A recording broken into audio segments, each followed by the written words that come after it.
Approve truth. Wala kong ikul. Divix. Tug daw naman kayo. Wala kong ikulpaan. 11 din mo, bro. Okay.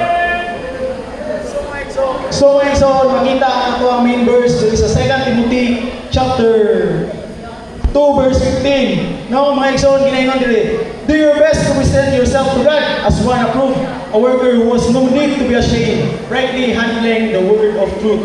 So mga igsoon, in today's world, filled with different opinions, changing views, and confusing messages, people are looking for something solid and trustworthy. No? What we need is truth that is not based on what is popular or easy to accept. No, mga igsoon? To accept, but on what is truly right and true in God's sight. So, dili pa nato kada pag-twist-twist mga igsoon, mag-ampo kita.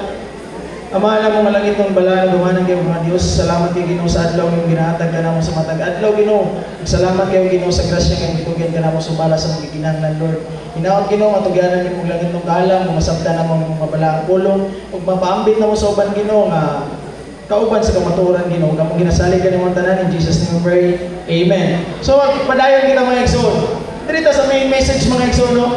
To remain firm in faith and serve God faithfully. We need to understand, no, and live out the approved truth that comes only from Him. Asa man ay magikan ang kamatuoran sa atong buhi nga Dios, sa atong Ginoo mga igsoon, no? Kay matong pagani sa ginaingon diri sa John, matong pagani diri ginaingon diri sa John 8 chapter 8 verse 2.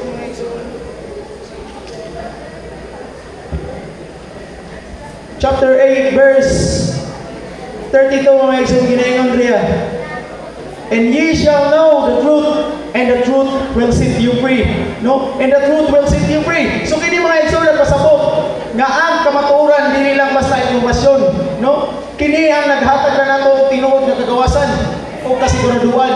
So nganong dagan man kay karon sa mga tawo mga igsoon nga sig pangitaw kagawasan diri sa kalibutan apan wala sila makakaplag. No? Isa ra itawagan ng mga igsoon tungod kay wala sila magsubay sa kamatuoran. No? O ato na sa unang punto mga igsoon, strive diligently to please God. Paningkamuti, pag-ayaw aron makapahimuot sa Dios. The word strive mga igsoon means doing everything possible, working hard in having a purpose to grow in our knowledge and understanding. It is not enough to just know about God. We need to actively seek and understand His truth. We must not be careless or just guess when it comes to what God has said. Why this matters mga igsoon? Because many people think being a Christian is just doing nothing or being passive. No? This point teaches that faith requires effort, study, and intention. Kinahanglan nato tagaan og higayon mga igsoon ang pagbasa sa balaang Biblia. Kinahanglan na tagaan nato ng intention mga igsoon. Kinahanglan studihan nato na, no? Kinahanglan natay obedience ba, no? Mga igsoon mato pagani diri sa Proverbs chapter 2 verse 1 to 5. Ginaingon diri mga igsoon, my son, if you accept my word and store up my commands within you, then you will understand the fear of the Lord and find the knowledge of God. So mga igsoon, kini nagpakita nga ang pagtuon o pagtuman sa pulong sa Dios mao ang paagi aron kita makabaton og tinuod nga kaalam. Mao na mga question ka mga igsoon kung saan ang nasa imo karon, kaalam ka na o dili, no? Kaya pa nagsa kaalam mga igsoon nga nasa inyo mo na madala sa kamatayon. Mao na ginaingon mga igsoon, mao na ginaingon perminti sa mga pastors mga igsoon nga read the Bible, no? Kinahanglan nga basahon nato ang balaang Biblia o dili nato pabugan, no? Kay pagbasa nato sa balaang Biblia mga igsoon diha nato makita ang kamatuoran ug ma-open ang atong mata ug kung sa gayon ang kamatuoran ini kalibutan na. No mga igsoon? Amen. Ano ba pagkanahan ta?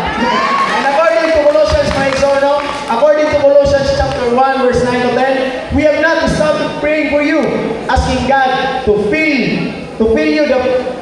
you with the knowledge of His will through all the wisdom and understanding that the Spirit gives, so that may you live a life worthy of the Lord and pleasing in every way. So kini mga igsoon na pahinumdum ka nato nga kita kinahanglan nga mangayo sa Dios sa paghatag kanato, no, sa paghatag kanato sa pagsabot aron magkinabuhi kita sumalak sa iyang kabubuton. No? Kanang kaalam na nasa inyo magkaroon mga igsoon, nagkinabuhi ba mo? No? Nagkinabuhi ba mo? Sa kabubuton sa tubuhi nga Dios. O kung wala ka po nagkinabuhi sa kabubuton sa tubuhi nga Dios, mga igsoon, ang kaalam na nasa inyo, dili ka nagkaalam. No? Dili na tinuod. No? Dili na truth. No? O ikaduha punto mga igsoon, be approved by God, not by people. So dagan kay nakaroon niya mga igsoon, no? No? Dagan kay nakaroon niya. Basi na yung nag-aturag, ismaki MB para makita lang nila mga buwan. No? Para i-praise lang ang iwan, no? Para makita bili. No? Kaning mga nag-preach karon dili ni sila mga ano, murag mga high-tech mo nag-English sila mga tirada ba. O kita ba. Pero mga igsoon, kabalo mo mga igsoon, wala may nagadto diri sa inyo atubangan para inyong i-praise. No, nagadto may diri sa inyo atubangan mga igsoon para sabay-sabay na i-praise ang atong buhay nga Dios. O kabalo mo mga igsoon, human approval is temporary and changes according to trends, culture, and things people want to hear. Kapalo mo mga igsoon, but God's approval is based on faithfulness, obedience, and alignment with His will. This is only approval that lasts and truly matters. We must make it our goal to be right in God's sight, not to please others. So no? So kinahanglan nimo una tong tumong nga mahimong mataron sa pananaw sa Dios mga igsoon, dili ang pagpahimuot sa uban. So mga igsoon, akong ginaingon sa inyo mga igsoon nga akong ingon sa inyo mga igsoon nga ayaw ninyo paningkamuti nga kahimutan kamo sa mga tao. Paningkamuti ninyo nga kahimutan kamo sa atong buhig na Dios. Kung wala ka na kinabuhi ninyo kalimutan na ang kahimutan sa mga tao. So mga igsoon, ato ta sa ikatulong punto mga igsoon, no, kay sama dira sa ginaingon no sa 2 Timothy chapter 2 verse 15 mga igsoon, no, ginaingon dito nga correctly handle and teach the word of truth. No mga igsoon, no, kinahanglan nga magpaambit po dahil kita sa kamatuoran nga nana sa tuaw kamatuoran nga naato nang sa ibalan. So kabalo mo mga igsoon, handling the word of truth correctly means studying it properly. No? Understanding its true meaning and sharing accurately, not changing or twisting. No? Not changing or twisting it to fit our own ideas just to make it popular or easy to accept. No, dili naman na kinahanglan na usap-usapon mo na ito may explanation nga nasa Biblia. No? No, kinahanglan nga dili man nato ni usap-usapon. No, tungod kay ang grasya nga na ang pulo nga nasa Biblia, no, dili na kinahanglan pag mga explanation pa kay sakto na pagka-explain o gaduna lang kita ikaalam ang gihatag sa tuboy nga Dios, no?